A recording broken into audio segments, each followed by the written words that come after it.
வேங்கை வயலில் மூதாட்டி ஒருவர் காலமாகியிருக்கிறார். அவருடைய உடலை நல்லடக்கம் செய்ய வேண்டும்.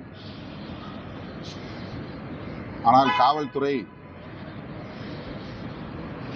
அங்கே கடுமையான கெடுபிடிகளை கையாண்டு வருகிறது. அந்த ஊரை ஒரு தீவாக மாற்றியிருக்கிறார்கள். உள்ளே யாரும் நுழைய முடியாது, வெளியே யாரும் போக முடியாது என்கிற அளவுக்கு வேங்கவயல் தலித் மக்களை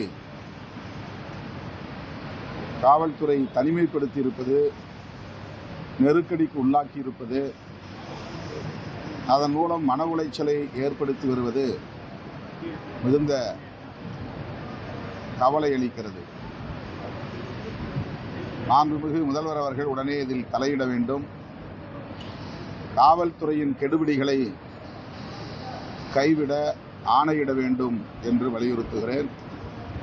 காலமாகியிருக்கும் மூதாட்டியின் உடலை உற்றார் உறவினர்களோடு நல்லடக்கம் செய்வதற்கு உரிய அனுமதியை வழங்க வேண்டும் என்று தமிழ்நாடு அரசுக்கு விடுதலை சிறுத்தைகள் கட்சி வேண்டுகோள் விடுக்கிறது.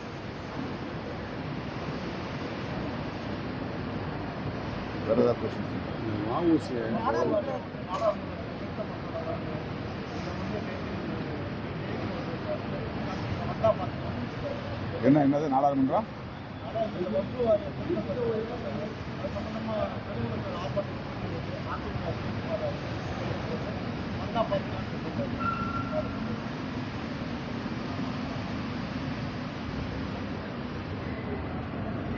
வக்ஃப் வாரிய திருத்த சட்ட மசோதா அரசியலமைப்பு சட்ட மரபுகளுக்கே எதிரானதாக இருக்கிறது.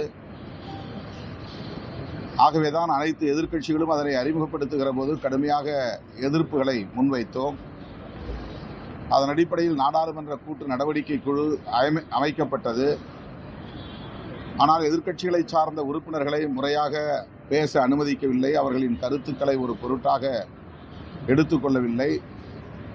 பல முறை அவர்களை அந்த கூட்டத்திலிருந்து வலுக்கட்டாயமாக வெளியேற்றியிருக்கிறார்கள்.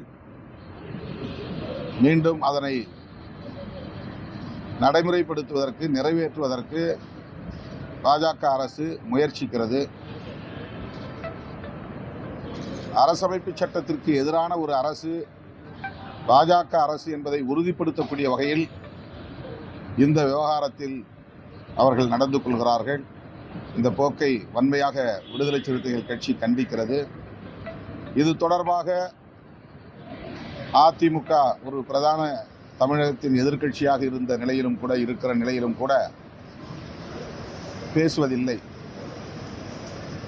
மிக சிறிய பிரச்சனைகளை ஊதி பெருக்குகிறார்கள். எல்லாவற்றுக்கும் சட்டம் ஒழுங்கு பிரச்சனை, பாதிக்கப்பட்டு விட்டது சட்டம் ஒழுங்கு என்றெல்லாம் திமுக அரசுக்கு எதிரான குற்றச்சாட்டுகளை சொல்லுவதிலேயே குறியாக இருக்கிறார்கள். தேசிய அளவில் பாஜக அரசு வெகுமக்கள் விரோத நடவடிக்கைகளில் ஈடுபடுவதை கண்டிப்பதும் இல்லை, சுட்டிக்காட்டுவதும் இல்லை என்பது அதிர்ச்சி அளிக்கிறது. ஈரோடு கிழக்கு இடைத்தேர்தலில் கூட அவர்கள் போட்டியிடவில்லை என்பது அவர்கள் அரசியல் ரீதியாக எந்த அளவுக்கு வலுவிழந்து வருகிறார்கள் என்பதை உறுதிப்படுத்துகிறது. திமுக அரசை எதிர்ப்பது மட்டுமே தன்னுடைய செயல் திட்டமாக கொண்டிருக்கிற அதிமுக தேர்தல் களத்திலும் அதில் தீவிரம் காட்டியிருக்க வேண்டும். வெற்றியோ தோல்வியோ இடைத்தேர்தலை சந்தித்திருக்க வேண்டும். பாஜகவும் அதிமுகவும் ஒருமித்த முடிவை எடுத்திருக்கிறார்கள். இதன் மூலம் அவர்கள் வரவிருக்கிற சட்டமன்ற தேர்தலிலும் கைகோர்க்கப் போகிறார்கள் என்றுதான் தெரிகிறது. பாஜக, ஆர்எஸ்எஸ் ஆகியவற்றோடு அவர்கள் கொண்டிருக்கிற உறவு விரைவில் வெட்ட வெளிச்சமாகும் என்று நம்புகிறேன்.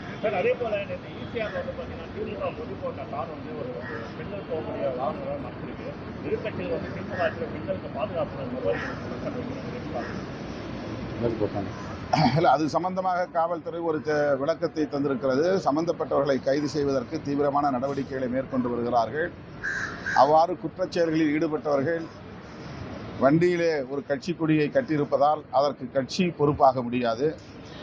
யாராக இருந்தாலும் அவர்கள் மீது கடுமையான நடவடிக்கை எடுக்க வேண்டும். காவல்துறை அதில் மெத்தனம் காட்டக்கூடாது. அவர்கள் மீதான நடவடிக்கையை உறுதிப்படுத்த வேண்டும் என்று வேண்டுகோள் விடுக்கிறேன்.